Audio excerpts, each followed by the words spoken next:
Olá, esta é uma aula do curso básico de acionamentos eletrônicos.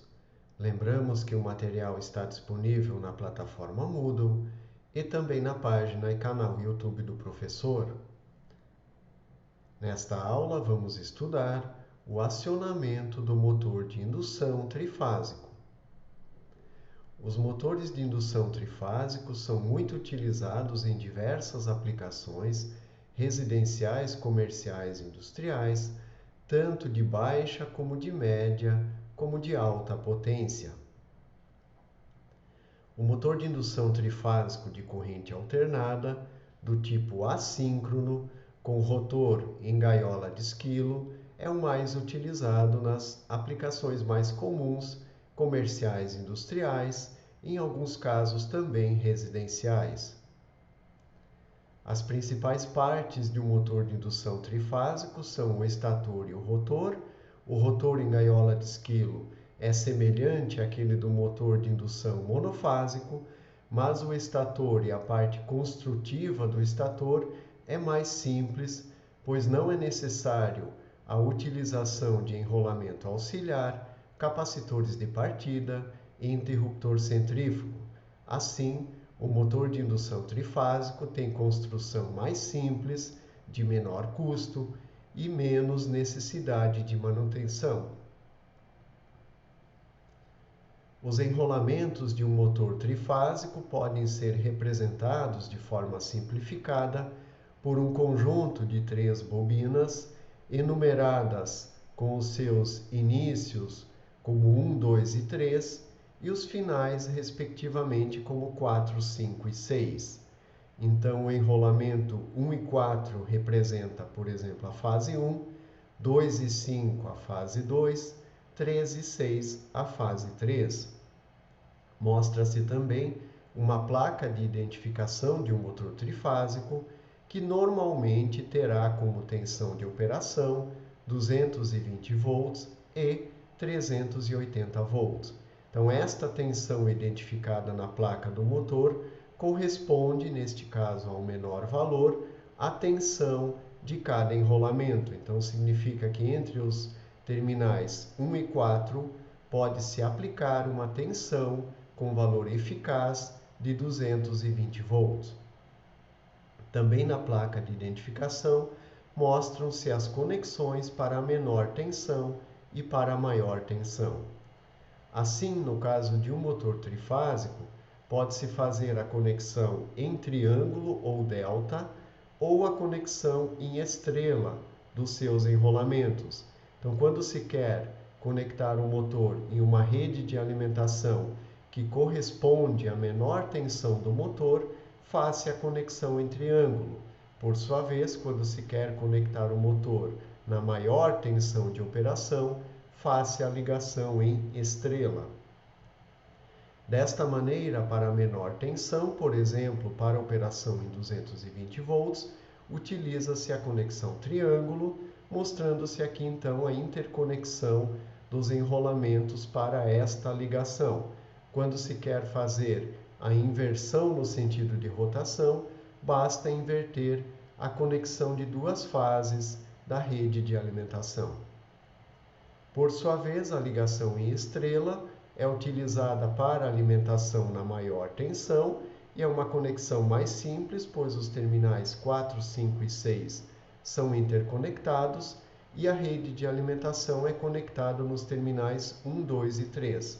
Para fazer a inversão de rotação, invertem-se a conexão de 2 fases. Como elemento novo para a manobra e proteção, apresentamos aqui o disjuntor motor, que é um dispositivo de manobra e proteção que permite que o motor seja ligado e desligado, ou seja, faça a operação de manobra, que é a abertura e fechamento do circuito, e também de proteção contra sobrecargas, falta de fases e curto-circuito. Então, esse dispositivo, em geral trifásico, ou seja, para utilização com motores trifásicos, faz tanto o acionamento do motor como também a sua proteção. Então, ele permite que sejam substituídos os fusíveis, o disjuntor convencional e, eventualmente, até o contator pelo dispositivo então de manobra e proteção chamado de disjuntor motor. Os circuitos de acionamento mais comuns para os motores de indução trifásicos são a partida direta do motor trifásico, ou seja, conecta-se o motor diretamente à rede de alimentação por meio de um contator. Em geral, utilizam-se fusíveis de proteção e também um relé térmico em série com o motor para a proteção contra a sobrecarga, ou seja, sobrecorrente. Então, mostra-se aqui o circuito de força, bastante simples, com 3 fusíveis de proteção, o contator com 3 enrolamentos, 3 contatos abertos, que são acionados pelo seu enrolamento denominado de K1, e o relé térmico que fica em série para fazer então a proteção do motor. O circuito de comando possui então fusíveis de proteção, caso seja ligado entre as fases da rede de alimentação, ou um fusível, por exemplo, ou eventualmente até o fusível do circuito de força, dependendo da aplicação. Uma botoeira para desligar o motor, que é a botoeira S0, com contato normalmente fechado, uma botoeira com contato aberto, que é a S1, para ligar o motor, e a seguir então o contato fechado do relé térmico e a bobina do contator. E o contato de retenção, que é o contato aberto do contator K1, que fica em paralelo com o contato aberto da botoeira. Então, é um circuito simples que funciona de maneira similar àquele estudado para o acionamento do motor de indução monofásico, com a diferença aqui que o circuito de força tem 3 fases, em contraste com o circuito monofásico, que tem apenas uma fase.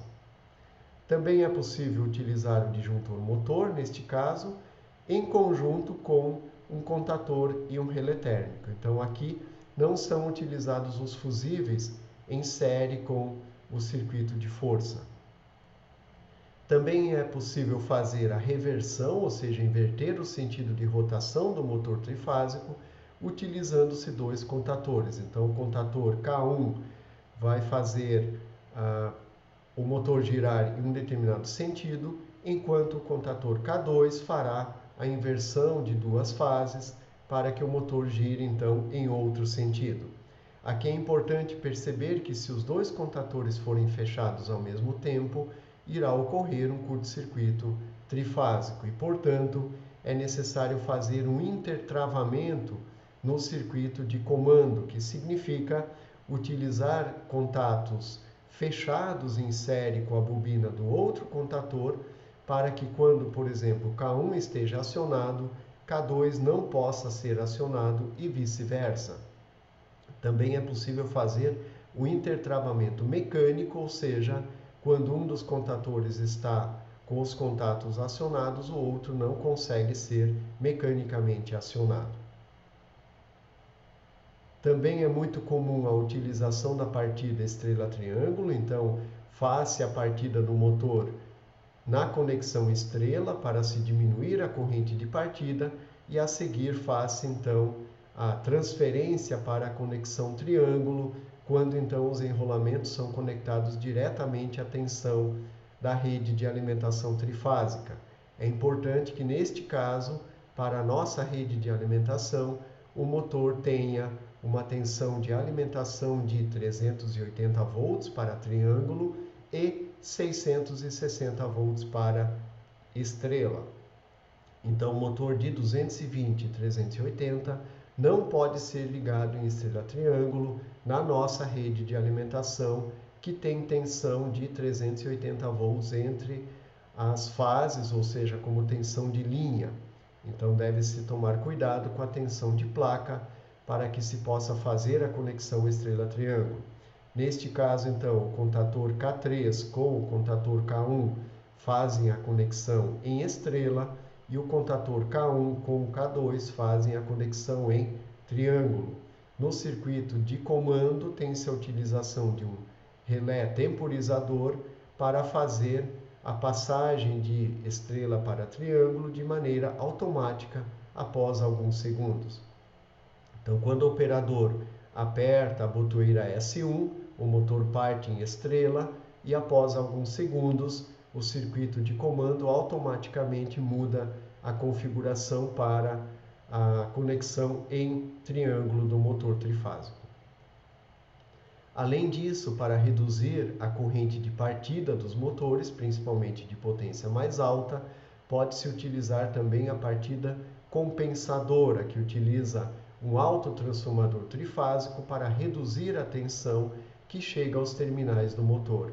Assim, parte-se o motor com uma tensão menor. Neste caso, ele também terá menor torque, portanto, terá que ter no seu eixo uma carga menor, mas a corrente de partida será também menor. Após alguns instantes, passa-se então para a tensão nominal. Também é possível fazer uma mudança escalonada das derivações do autotransformador para se ter então uma aceleração do motor em alguns degraus. Não é tão comum, mas pode ser feito. Neste circuito mostrado aí, tem-se então K2 e K3 para a partida do motor com a conexão do autotransformador e após algum tempo, então, abre-se estes contatores e fecha-se o contator K1 para então a partida direta ou funcionamento direto do motor. Então, estes foram os circuitos mais comuns de acionamento de motores trifásicos e na próxima aula vamos falar então dos inversores de tensão e dos controladores lógico-programáveis, que são também elementos utilizados para a partida de motores, tanto monofásicos como trifásicos e automação industrial. Então agradecemos a atenção de vocês e até as próximas aulas.